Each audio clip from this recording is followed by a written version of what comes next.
Happy New Year, everybody. And the year kicks off with a couple interesting developments. Some of those may or may not have implications for stock prices. We're going to talk about that today on Open Interest.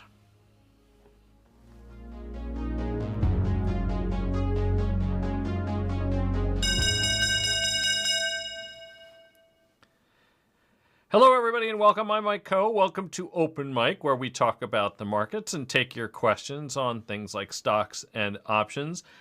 There has, as the year turned over from 2025 to 2026, been a fairly significant geopolitical event. Some people are talking about its potential implications for investing in asset prices. I'm referring, in this case, to the capture of longtime wanted, de facto president of Venezuela, although he was not recognized as such by many countries, including the United States, in that role because the last election was considered to be illegitimate. I'm talking about Nicolas Maduro and his wife. Now, we're not going to devote too much time and attention to this. I have seen various stories come out, and I figured I would just address some of the things that people have talked about from an investment perspective and its potential implications.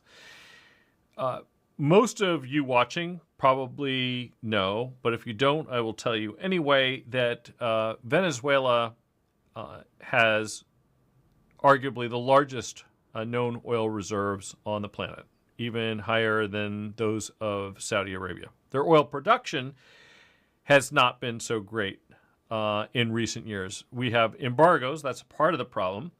The other issue is that when Hugo Chavez took control of Venezuela many, many years ago, one of the things that followed shortly thereafter was the nationalization of some of the oil interests, including significant oil interests held by U.S. companies such as ExxonMobil, Conoco, Chevron, and international oil companies such as then Royal Dutch Shell and others. Now, ExxonMobil and Conoco essentially lost what they owned and operated in Venezuela. Chevron, if my memory serves me correctly, actually continued to operate in a limited capacity alongside PDVSA, which is the national oil company of Venezuela. By the way, PDVSA owns, among other things, Citgo. Citgo owns refineries, including refineries on the Gulf Coast. So from an investment perspective, the story that has been put out there, I saw an article about this in Barron's and in some other places, was that this was going to be a big net benefit for Gulf Coast refineries. Why would that be a potential benefit for Gulf Coast refineries? Well, refineries as feedstocks use different grades of crude oil. The crude oil that we produce in the United States, especially in the lower 48, from places like the Permian Basin and elsewhere, is a variety of crude known as light sweet crude. And they measure how light or heavy an oil is relative to like water as a baseline. So they have basically a yardstick by which they measure how heavy it is called API. And there is basically a spectrum of refineries that can use various grades of crude oil as an input. Heavier grades of crude oil are more complicated and difficult to refine. And the United States, of all the countries around the world, essentially has the best capacity to refine these heavy grades of oil. Now, there are other aspects to some of these oils, which is also a bit challenging, and that is how sweet or sour they are. And sour crudes have higher amounts of sulfur content in them.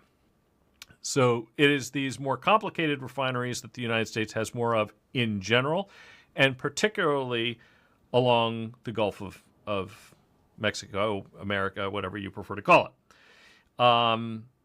Now, if you're asking yourself why that is the case, why do we have those refineries, and what is the potential benefit if indeed it takes more capital and is more complex to build a refinery that can handle these grades of crude?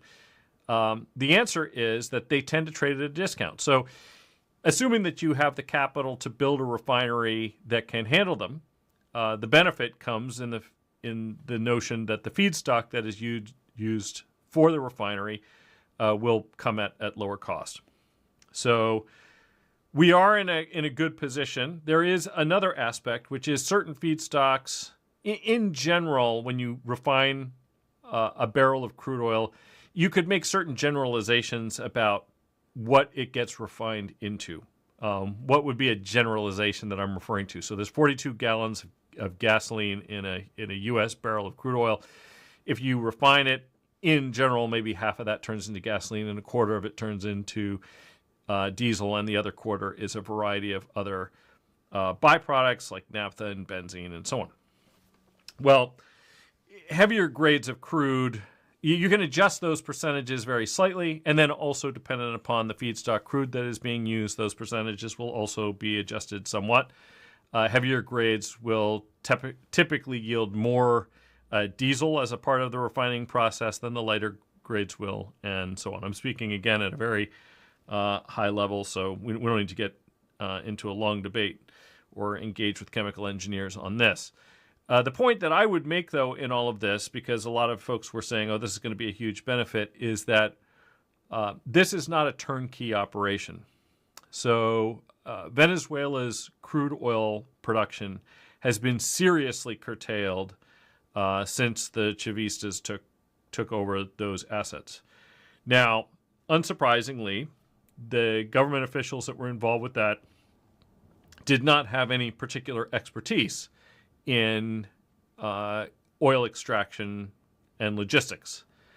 So once the U.S. companies were out, essentially the production started to fall off. More recently, recognizing that this was a problem, Venezuela started to enlist people from China, Russia, and Iran to help them out with the oil production. Nowhere near where it was, nowhere near where it should be.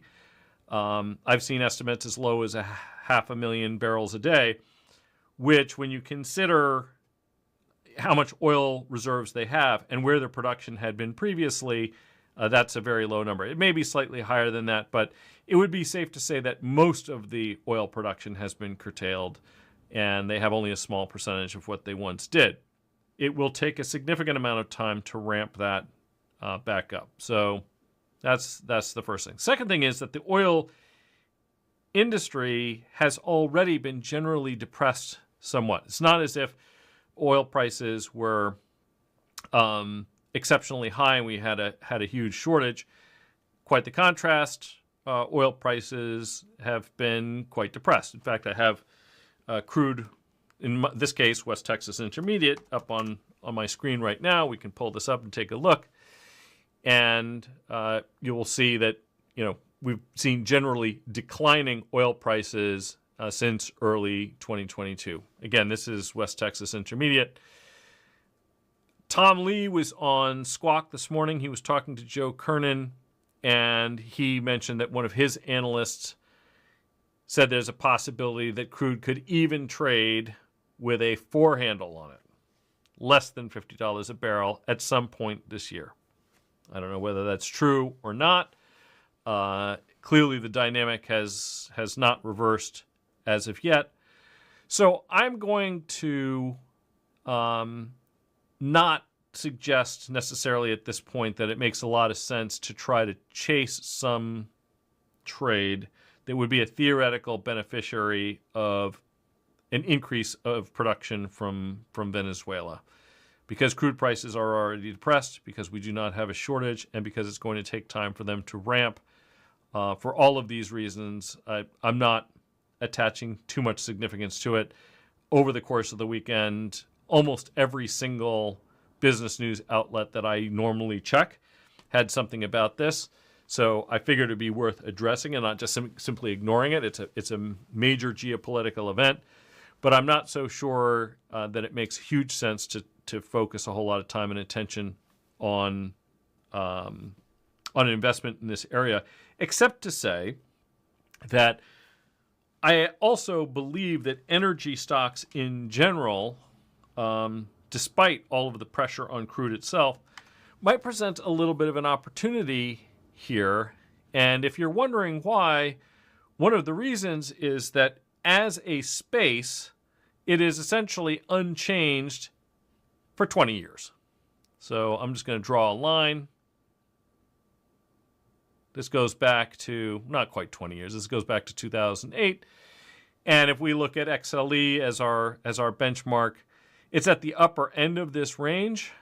But, if you compared this to almost any other area of publicly traded equities, you would say that the fact that it has not managed to exceed its prior high, which was back 11 years ago, and that is not that far off the highs from the late 2007, early 2008 era, is quite interesting, particularly if we adjust this for inflation. So the very fact that the valuations for many of these businesses is little changed during a time when the dollar has been significantly devalued is that in real terms, these companies have become significantly cheaper. And if you combine that then with what I think most people would agree has been better than expected GDP growth, that this might present an interesting opportunity. Okay, so let's move on from that and move to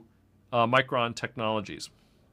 So those of you who have been watching for any length of time to our live streams will know that my day begins pretty much the same way when it comes to equities, which is that I always just take a large cap index and I screen that index for a variety of factors just to see what percolates to the top. And, a lot of the names that do filter to the top are ones that many of us will be familiar with. For those who are not familiar with the process, because it doesn't take me that long to do, I'll just start with the SPX in this case today. And I'm just going to put some basic things in here, and we'll filter through this universe and start looking at some stuff. So looking just in general for stocks that have some positive momentum, why don't we just say that I'm going to look at stocks that are above their 50-day moving average.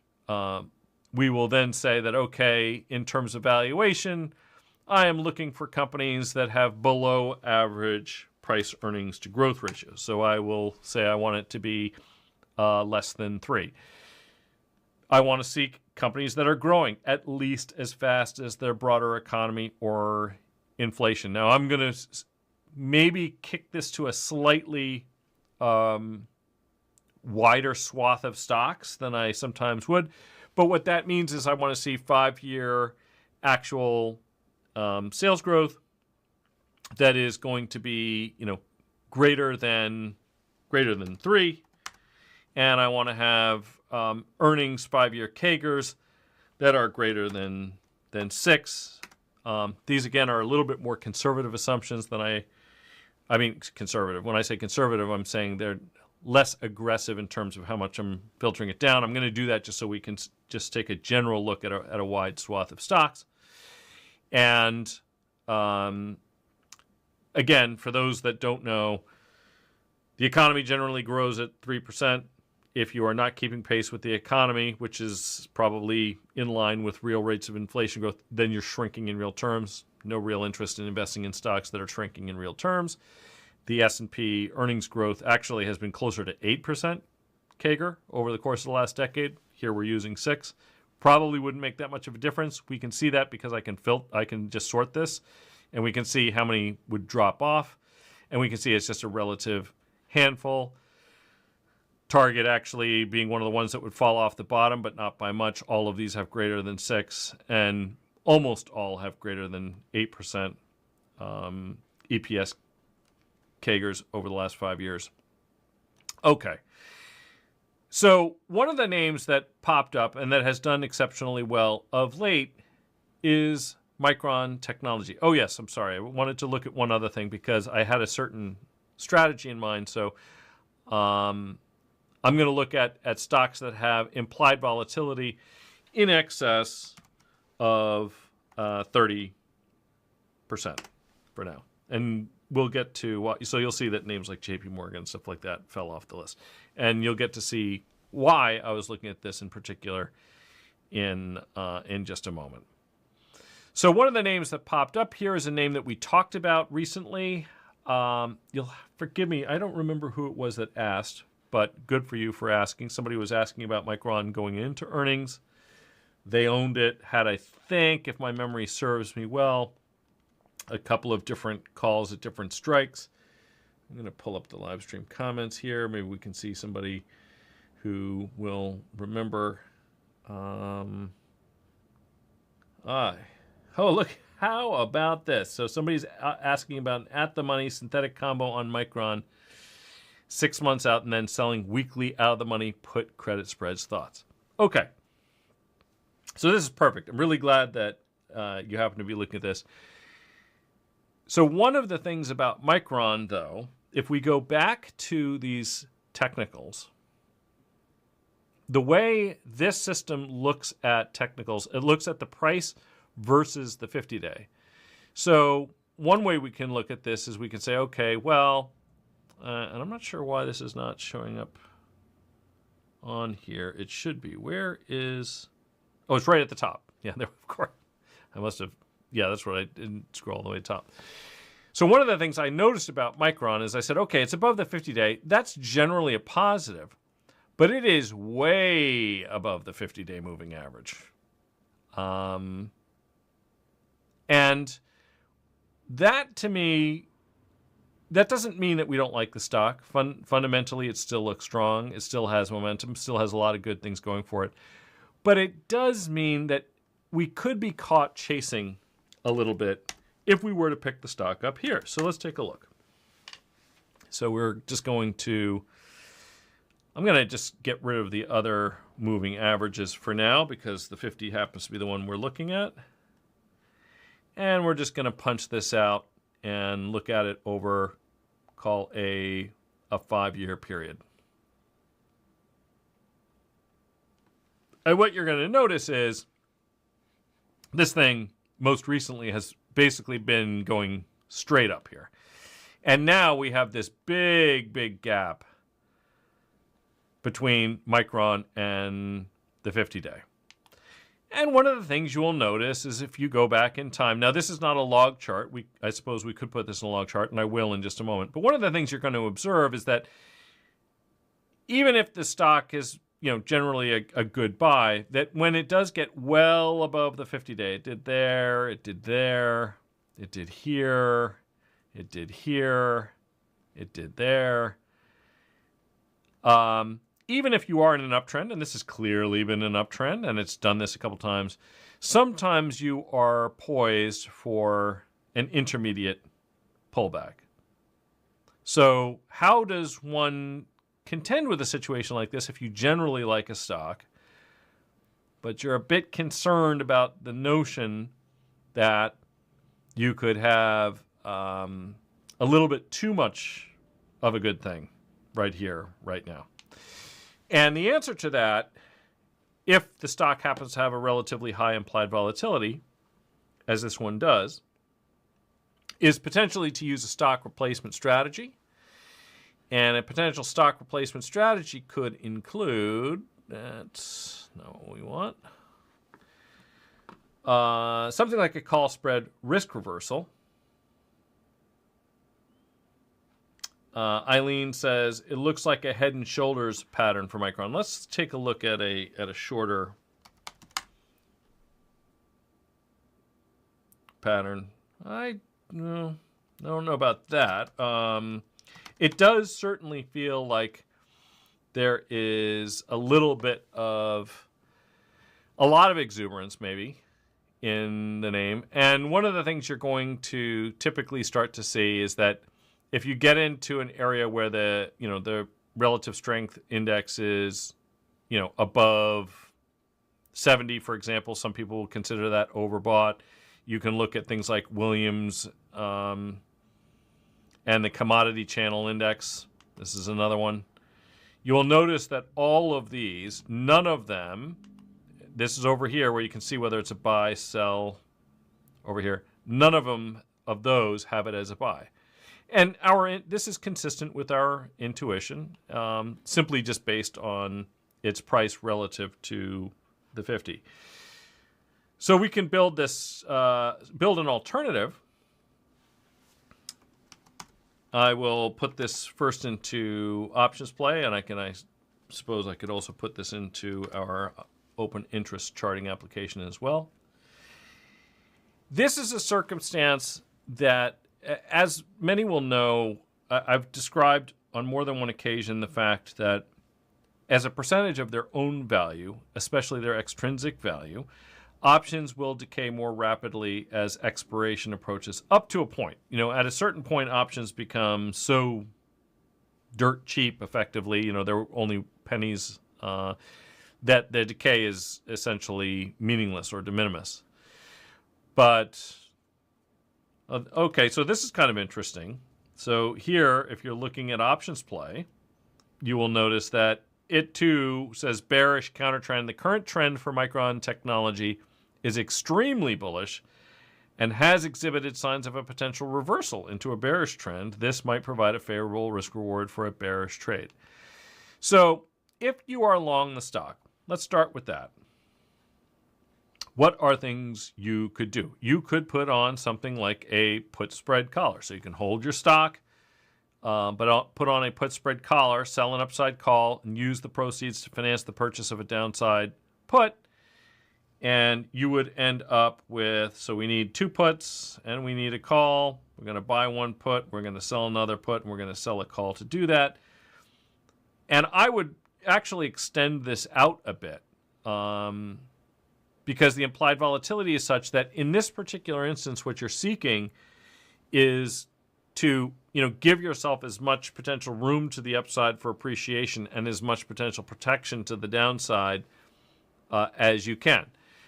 When I was looking at this earlier, one of the things I observed was that the 50-day moving average, which I think is around 250, so we'd be willing to sell the 250 put, because that's essentially if it just returned to the 50-day moving average. We're not going to buy perfectly at the money put, but stock's about 312, so maybe buy the 300 put, sell the 250. Now I need to sell an upside call where I can collect about $20 to get this thing on for about even. And that's going to be something like the 410 or the 420. Gets us something that looks a little bit like this. That's not quite there. Why not? That should be. Okay, yeah. All right, yeah, so that's actually going to be, yeah, I'm collecting more premium than I'm spending. And I end up with a strategy that looks a bit like, I can actually bump that up if I wanted to. Well, not quite to there. If I did that, now I've got a net debit. But you can get a trade like this. So you end up with a trade that looks a bit like this. So I still get material upside because I haven't sold off the upside, at least by way of expiration, until the 410 strike. 410 being significantly above the prevailing stock price right now of 312. So I still have 31.4% upside or thereabouts between now and, in this case, May expiration. That's quite a decent bit. And in the meantime, I have protection between 300 and 250, 250 being on or about the 50-day moving average. And that's a discount of 20%. So essentially I'm getting 20% downside protection from here, and I'm still getting 30% upside. That seems like favorable risk-reward relationship. The way I look at it, just taking into account the fact that the stock has gotten so far above its 50-day moving average. Now, what if you do not have a position in Micron? People who have watched this many times, you've seen this shape before. That trade, a long equity position with a financed protective put spread, so a put spread collar on long equity, is synthetically equivalent to, and I see here, Alex V, you're saying simply sell cash covered puts. Not a bad idea. You could probably get a decent yield by selling some cash covered puts around levels that you would be interested in potentially getting long the stock. Another potential strategy would be to do a call spread risk reversal, because synthetically that's the same thing. Again, I always have to assume that there's going to be somebody around who hasn't seen this stuff before, might not be as comfortable or familiar with synthetics, but I can create a call spread risk reversal, which is going to have a payoff that's not dissimilar. So here I will sell the 250 puts, which is effectively what we're doing here. I'm going to actually trade it as a long call spread that's slightly out of the money. So maybe I get long the 320s. And right now I have to find a call that will collect me about $28 to sell. And that's going to be this one right here. So this one is very similar, as you can see, to the other one. I've wiggled this a little bit around, so if I actually move this up, let's just bump this up to 400. It'll probably be shaped a lot more like that. Okay, so there we go. So that's very, very close. I mean, if I put the exact same strikes in, it's going to be almost identical. Generally speaking, when I would put a trade together like this, I would probably do it in such a manner that the amount of premium that's spent is, close to zero. Now, if you're wondering, where the trade-off that's coming here, so the reason that you have this red zone here is not actually from decay. It's because the stock is slightly higher than the put spread strike. So even though I have not spent any premium, if the stock declines, it's going to have some nominal amount of loss, but most of the loss is going to be offset by the hedge. Here, because I do not own the stock, that red zone that we see in here is actually coming from the fact that I have a net premium outlay. But as you can see, functionally, these things are essentially equivalent to one another. So, here and now, if you own Micron, this might be a trade to consider. I'll leave that up on the screen for just a moment. So we're assuming that you already own the shares. That's this piece here.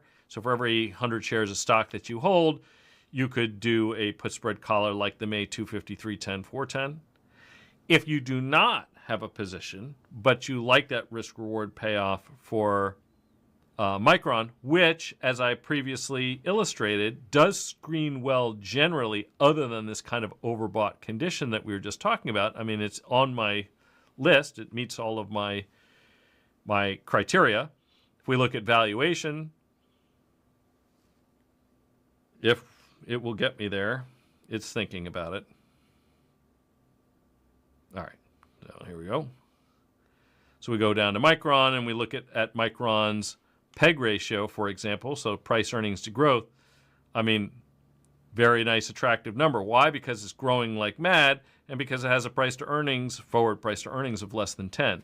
So all about it looks generally pretty good. The backdrop is generally pretty good, except for that one niggling little problem, which is that it has gone parabolic. And because it has gone parabolic, of all of the stocks that sort of meet my screening criteria, this is the one that is trading the highest above its 50-day moving average. Okay, so now we have two trades in there. And since somebody asked, why not? Let's just take a quick peek and say, all right, well, what if one were to simply sell cash-covered puts? Now, if I was going to sell a cash-covered put in here, not sure that I would go all the way out to May for that, because some of those break-even considerations are going to be less important. Really, now it's going to be kind of a blend of, okay, where am I willing to get long the stock? What kind of rate of return am I going to get? All of that kind of stuff. So here, one could, potentially consider doing something like this, selling the 290s. If you sold the 290s and you collected $30, that means your net long, if you are forced to buy the stock, is going to be down around 260, which is only $10 higher. Call it less than 4% higher than the 50-day moving average. You get a standstill yield of $30 over 290, because this is essentially your risk. Like the risk is that you buy the stock at 290. $30 over 290 is better than 10%. in the course of 100 days. That's a pretty good rate of return annualized as well. So all of these are things that one could do if you have a generally bullish view on Micron, as I do, but are a little concerned about the fact that the stock in the near term feels a tad extended technically, which is how I feel about that. Okay. So, Running Donut, Happy New Year, Mike. Happy New Year to you and to everybody watching. Same thing from Joseph Kamen. Thank you very much. Happy New Year. Alex, same to you. And Alex, I saw your Micron cash-covered put thought, so talking about that. And here we have Chevron. So, yeah, we were just talking about oil and Chevron. Should I consider selling a couple covered calls at a 30 delta? Would let 100 go if exercised? Well, let's take a look at Chevron.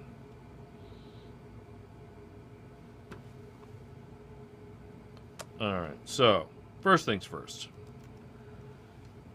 Let's go to the fundamentals. We'll ignore the rest for just the moment and see what's going on here. Top line stuff here, not that surprising. Oil prices have been very weak. And at the end of the day, the big integrated names like Chevron, Shell, and Exxon are really going to be a function of, you can kind of think of them as valuing them as a function of their reserves.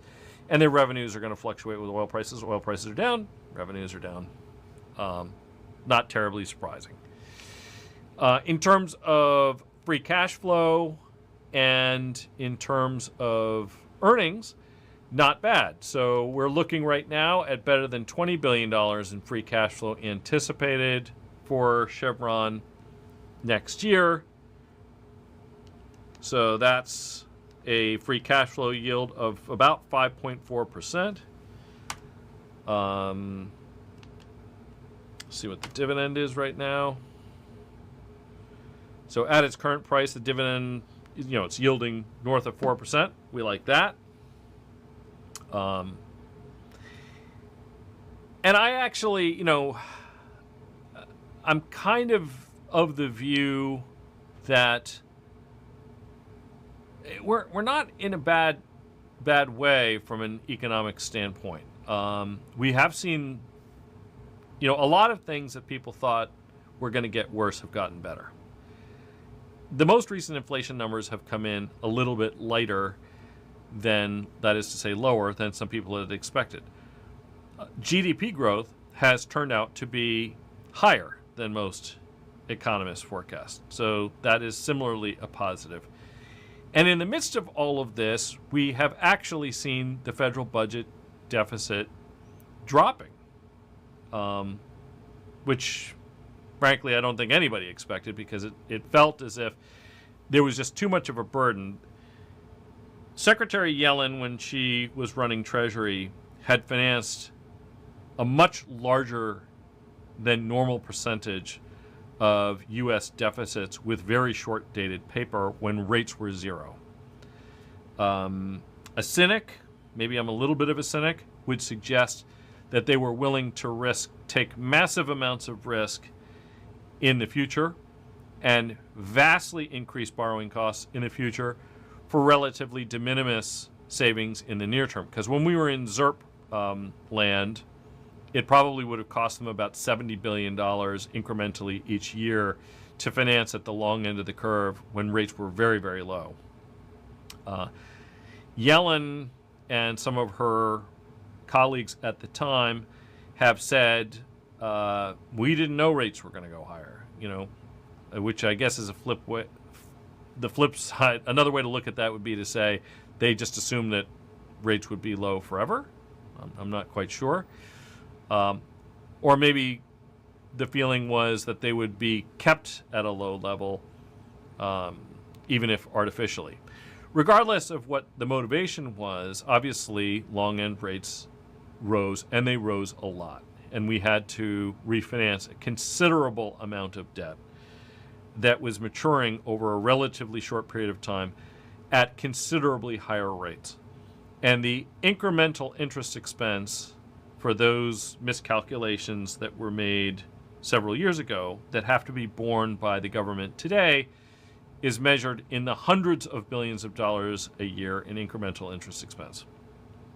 And so my operating assumption through all of this had been that if we had an administration and a Congress that was not willing to try to narrow that gap through revenue increases in the form of tax hikes, and government just has a hard time not spending, that we were probably going to see deficits remain static or expand for a while. And yet they do seem to be contracting somewhat. I was watching an interview with Treasury Secretary Bessent a week ago, and he was being asked specifically about his target of getting the deficit to 3% of GDP, a number that is widely cited as being, quote, sustainable. I suppose the way to think about it is if that we could attain at least 3% GDP growth, and you can get the deficit to less than 3% of GDP, that at the very least you are not digging yourself a bigger hole, I guess, would be why you would think. We have a very big hole, though, and that doesn't really deal with the issue of entitlements, but let's just assume that's the case. And he backpedaled a little bit from the 3% of GDP, but he did indicate their expectation or hope that they could get the deficit to something with a 3 handle. So that's the new level is a 3 handle, which could be 3.99%, I suppose. And 100 basis points when you're talking about trillions of dollars is a lot. Nevertheless, he seemed to think that that was in sight within 12 to 18 months. And if that's true, and we do have faster GDP growth than we thought, and the deficits are narrowing, and we have lower than anticipated inflation, those things put together are generally pretty positive, right? So I'm cautiously optimistic. I will also offer that 2025 was a very good year for equities. The S&P was up on a total return basis, in round numbers, we'll call it 17%. I don't know that we'll see 17%, but a lot of the biggest companies that we have right now are not trading at obscene multiples. That might seem hard to believe because many of them have appreciated so much. NVIDIA is up 30% in 2025, and it's trading cheaper now than it was back then on a forward-looking basis, a one-year forward look, and that's simply because it grew faster in terms of earnings than the stock appreciated. So it has actually become cheaper as a turn of 2026 anticipated earnings than it was at the end of 2024 looking at 2025 earnings, anticipated earnings. So that all is generally positive. But I would like to remind people that markets will fluctuate, and we had the post-Liberation Day meltdown, which was significant. And Tom Lee, for whatever it's worth, you can take what he says with a grain of salt or not, but I would say that in the long run, his view has generally been not a bad one to follow for the last 10, 15 years. I'd say you do very well to have followed him. He anticipates that there probably will be a fairly big pullback at some point during the year. The number he threw out there was a 15 to 20%. 20% would be, if it was on a close-to-close basis, formally a bear market. All right, so let's take a quick peek here. Where is the... okay. Oh, here we are. Oh, okay, yeah. So, given the run-up, should I consider selling a couple covered calls at 30 delta? And the answer is going to depend a little bit on how much you're going to get for those. Let's take a look at the implied vol. Well, implied vol is up a little bit. See what it is out to 2 months. Okay, so let's now build that out for everybody.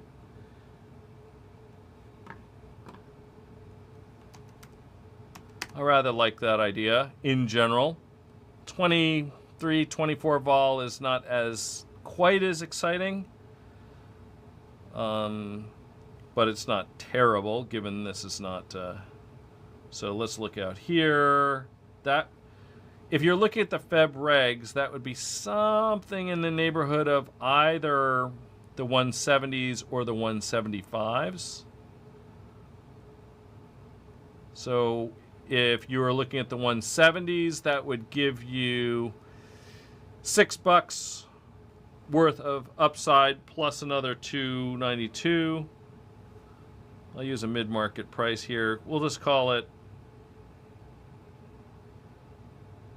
yeah, let's just call it $6 and 3. You actually have a little bit more than $6, but we'll call it $6 and 3 or 9. So that gives you a total possible rate of return of in between capital gains and premium collected of $9 over 164. These round numbers, 5.5% over the course of 45 trading days. That's not terrible.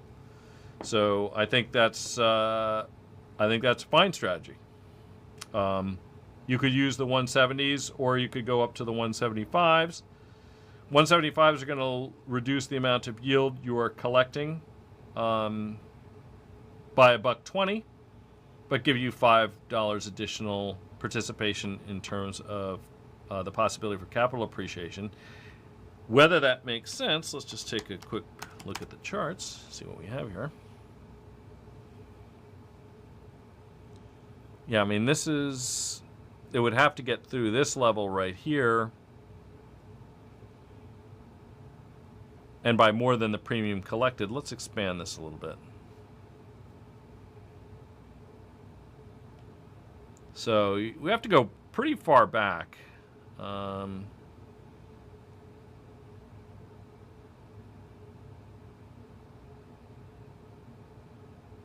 Yeah, you need to go all the way back to February of 2023. So basically got to go back 3 years before you get into a region where that's going to be problematic. And let's see when their next dividend, when's their next dividend date?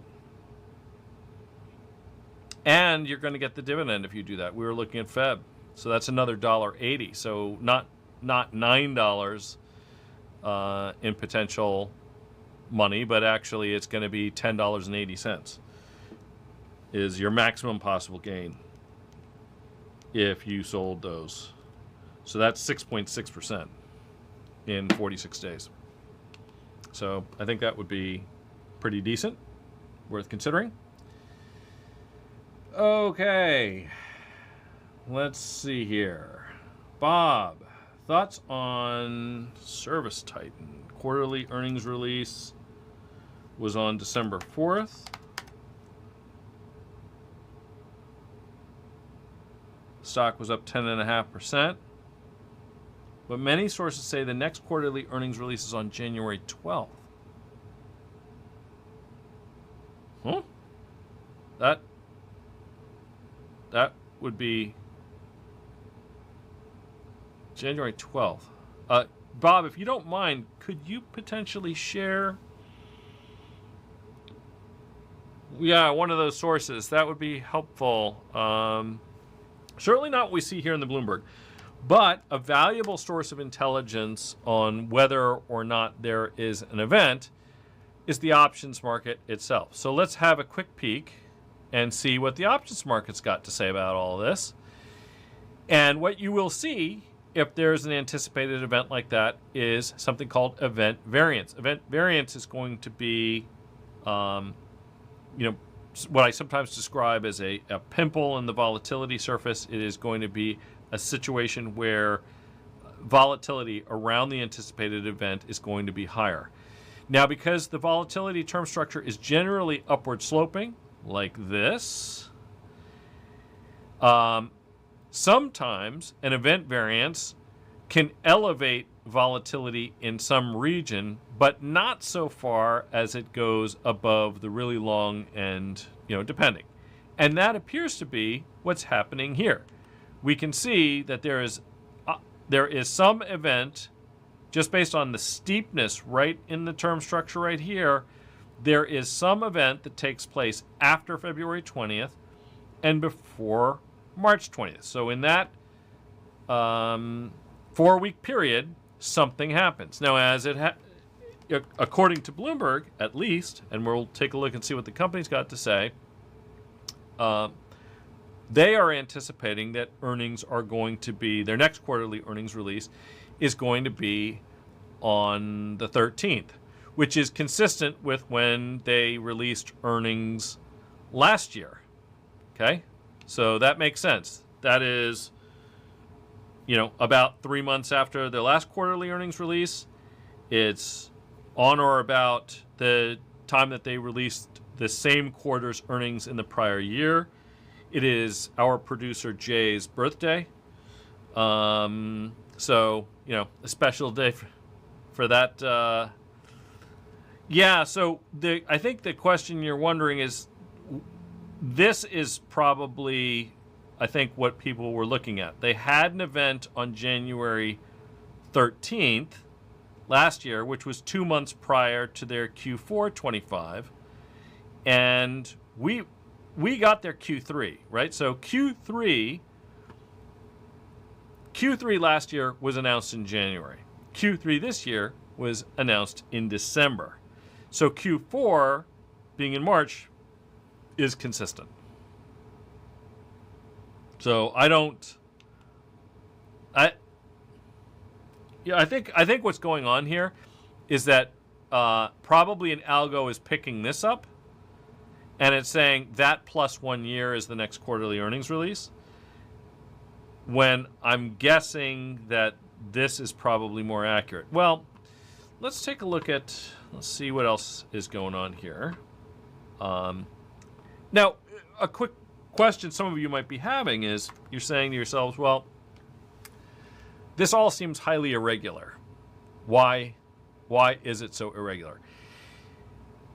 The answer to that is that there is no regular, because this stock only began trading in December of last year.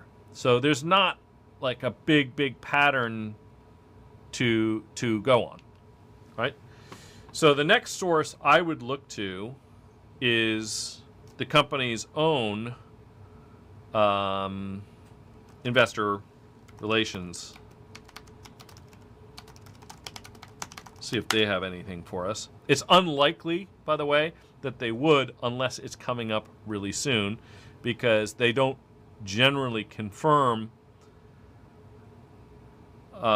So if I was going to look at this, so my guess would be, if I had to say, okay, when do I think this is going to happen? I would say it's most likely going to be 1 year after their Q4 results were released last year. These December 4th results that we got this year, there was no December 4th quarterly earnings release that they could have had last year, because the company wasn't even publicly traded yet. So it wouldn't have been a release as a publicly traded company. Private companies, their earnings releases are going to be, the requirements are going to be a little bit different. So probably some of this got juggled around as a result of that. And we ended up, because the company just started trading in December, with 2 quarterly results that were fairly closely stacked, to one another. For now, for anybody who's watching this thing, what I would pay attention to is the term structure. Why? Because the term structure, the options markets, this is a lot of professional investors who are keeping their eye on this stock, and right now they're saying that the event takes place after the 20th and before here. If this suddenly changes shape, if suddenly we end up with something that looks like this, then that's going to say before February 20th. But otherwise, it's going to be between these 2 dates. That's what the market's telling us. That's a year after what happened last year. That's my best guess. So my suggestion, monitor the term structure and monitor the investor relations website. Investor relations website is effectively as close to gospel as we're going to get, what the company itself has to say. Okay, that's ServiceTitan. And Dividend Degenerates was saying, I'm thinking about an at-the-money synthetic combo on Micron, 6 months out, and then selling weekly out-of-the-money put credit spreads. Thoughts about that? I think I've kind of shared my view on Micron, which is that it meets all of my screens on the long side in terms of valuation, in terms of growth, in terms of price to growth, in terms of momentum. The only thing I'm a little concerned about is that it feels a little bit extended to me here. Top ticking, I've never done it. I don't think I'm going to roll the cubes and get lucky here. Just feels extended to me, so my inclination is to use something like a call spread risky or to use a put spread collar on your stock for the short term, anticipating at the very least that, it's going to take a little while for things to sort of, for support to catch up with it. And the wings will decay a little bit more rapidly, and you can roll those in if you choose over the course of time and maintain your long call. So rather than using a synthetic combo, long call, short put, and then short and out of the money call to collect some premium, maybe do something like what I was just talking about.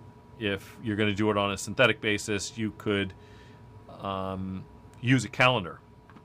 So a calendar would be a situation where you would short nearer dated premium against it. That's a more conventional approach. That's kind of like if you're thinking about the poor man's covered call, long dated premium and then selling nearer dated premium against it. The thing is that Micron implied vol is so high that I think you'll do just fine with something like an intermediate term call spread risky or put spread collar around stock. And basically what I'm saying is that those wings, what's going to happen is that the wings will decay as or more rapidly than the at the money premium that you own. And there's a couple things you can do. You can roll those in as time passes, or adjust and monetize if the underlying stock has moved in this direction or that. But another approach for those of you who are looking at a long trade would be to buy a longer dated call and then sell something near dated against it. I'm just going to go out to June for illustrative purposes here to show you what I'm talking about, and then maybe go ahead and sell your 46. Oops, that should be a call.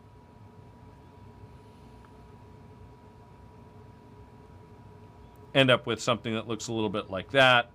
That's a 34 delta. Maybe we'll go down to 30 delta calls like that. Okay.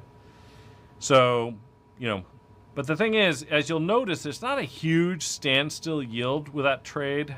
That's one of the reasons why I kind of like the call spread risky a little better. You're short two options, not just one near data one against the longer data one.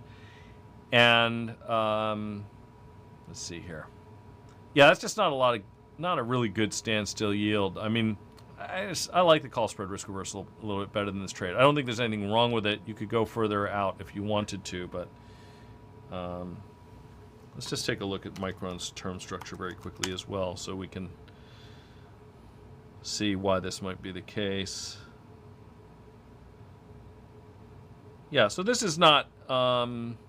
It's not terrible. The term structure is fairly flat, but there's a reason. We actually just got over talking about this in the ServiceTitan example, which is that we know, I don't even have to look. We already know why this one is so much higher than the near dated options are, and that's because there's clearly a catalyst in here, right? And that catalyst is going to take place, let's see, again, it's between February 20th because we don't have weeklies in there, and that is almost certainly going to be earnings.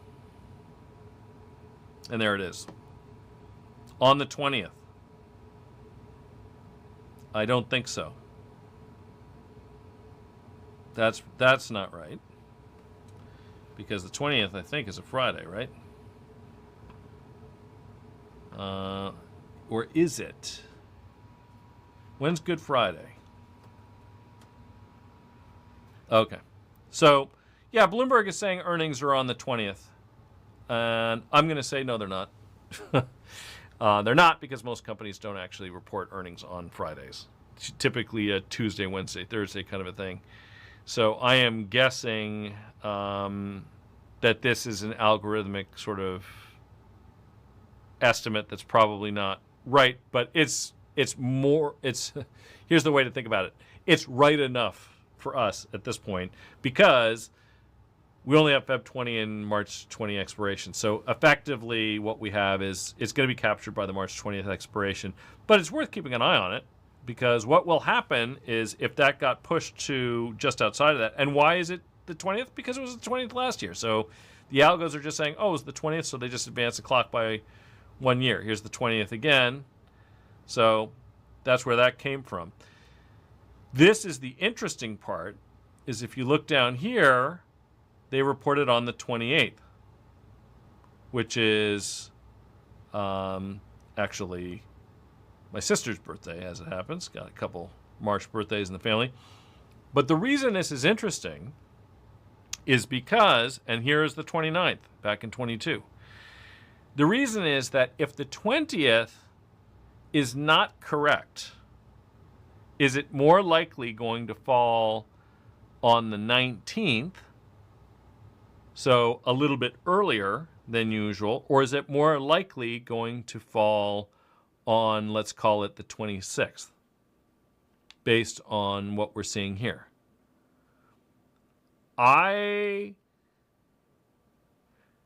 Yeah, so my guess is, this is kind of interesting. We've just fallen down a little bit of a rabbit hole here. I think maybe it makes sense to sell the March 20th expiration. So maybe that calendar spread I was just articulating where you're, let's say, short March, long June, maybe not a bad bet. Why? Because there's a chance, and now this is how this would play out, right? So how does a trade like that work? If it turns out that the actual report date is going to be the following week, that means that those options don't capture the event, and they're going to see a vol crush.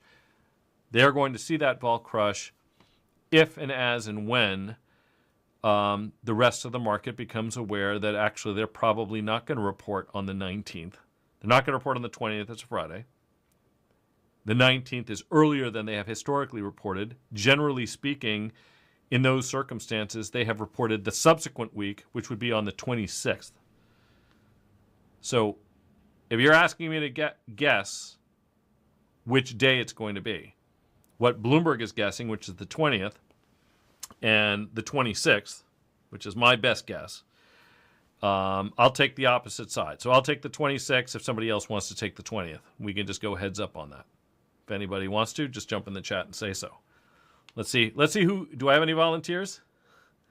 Well, I'm just saying the 20th is the 20th is the date that Bloomberg is estimating, and I disagree for the reasons I've just articulated. So if there's anybody who wants to say, I'm going to bet on Bloomberg, you can put that into the chat. Anybody who's in here who says, I want to bet on Mike, you can say that, but then of course I don't have somebody to bet against because I'm not taking the 20th. I don't think it's going to be then. So where does that leave us with just a couple minutes remaining? We may have hit on something here.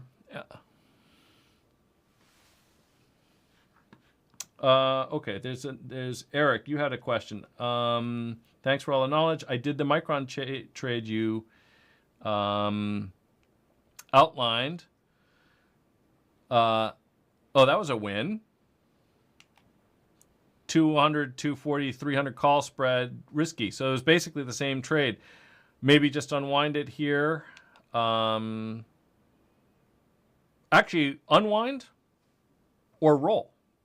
My suggestion, okay, so glad you brought this up, Eric. My suggestion, because you're in that trade, it is a winner. Let's just take a quick peek. So this was a trade that I recommended some time ago. I'm assuming I probably did it at something very close to even money, as is my habit. But let's just put this in. So you got the month ending 240, 300.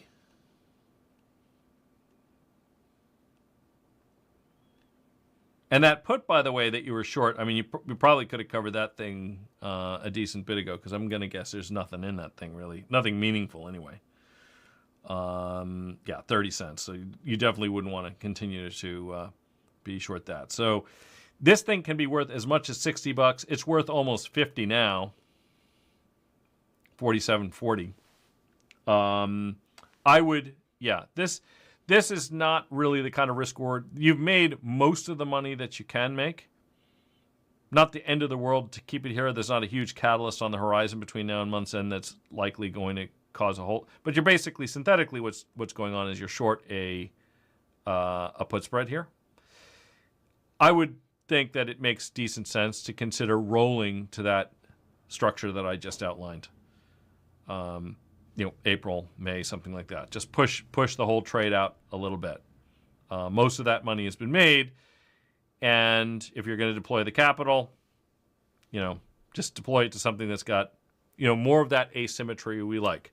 The call spread risk reversal that we just talked about, you avoid the first 20% of losses to the downside. You have more than 30% worth of upside. If the stock goes down 30%, you will lose 10. If it goes up 30%, you will basically make all of it. Or most, if you rolled it early, the way you're going to roll this one early, I assume, you'll make at least 80% of that, or call it 24. So that's still some decent asymmetry either way. My suggestion, glad you were in the trade, glad it worked out. Unwind, you can if you need the profits, want the profits, that's totally fine. But another possibility is just to push the trade out. Nothing wrong with that. Thanks, Mike. I like the 170s and don't expect it to reach 170 very soon. Yeah, I mean, it does look like there's a period of some resistance there. And Alex V says, remember last year some company did report on Friday morning? It has happened. Berkshire reports over the weekend. And then we also had the situation, you guys may remember we talked about it on this channel before Good Friday last year, that Netflix reported after the close. And there was kind of like a free look, if you will, not to be long options, but to be short them, with the expectation that you might not get assigned if people weren't paying attention. A friend of mine, institutional money manager, now runs his own family office. I talked to him about it. He actually did some of those trades. He was, in fact, assigned on a decent portion. I don't remember how many he did. His positions are fairly big, it should be said, for an individual, certainly. One of the things that will happen is that options traders who are used to trying to take advantage of those kinds of idiosyncratic events will often do a lot of spread trades with one another and try to pick off open interest. And I guess that probably happened last year ahead of Good Friday, which was the reason that my friend got, he didn't get away. I don't think he got away with any on the short side. I have to check with him. But at the very least, I know he didn't get away with many. So we might see a circumstance like that. It does happen. You get these weird events where earnings are announced at a time when you would not normally expect them to be. But it's the exception and not the rule. And by the way, Alex, you mentioned that a company did report on a Friday morning. Micron Technology, the technology companies that are West Coast based generally don't report in the morning. They report in the afternoon. So if they have a Friday, it's not going to be a Friday morning type of a thing. Let's see exactly what time I'm guessing it was probably 4:15 that they reported their most recent results. Let's see. Oops. Accept cookies. View. And their press release. See if they have the time in here. Do they? Where's the time? I'm going to wager that this was after. There we are. So this was 2:30 p.m. Mountain Time that they released that. Okay, so 4:30 Eastern. So that would mean if they were going to be on the 20th, and they were going to be in the morning, that they would report on a Friday, which they don't normally do, and they would report in the morning, which they don't usually do. So again, I offer anybody who wants to take the other side of the trade, you can just, or even if it's just a gentleman's wager, doesn't have to be for any amount of money. You can put it in the chat and say, I think it's going to be on the 20th. I, Mike Coe, host of Open Mic, do not think it's going to be on the 20th. And you guys can hold me to that and say you should have listened to your Bloomberg terminal. But the Bloomberg isn't gospel. It's just a data aggregator. Sometimes we need to, look at things for ourselves and come to our own judgment. That's also where investment opportunities come from. If everybody thinks one thing and then you come to a different conclusion, sometimes you can find an opportunity there. And I think that's as good a place to leave it as any as a New Year's resolution. Nobody is infallible. I certainly am not, but I don't think Bloomberg is either. And I will be back on Wednesday. Same time, same channel. Hope to see you here. Thanks for watching. Happy New Year.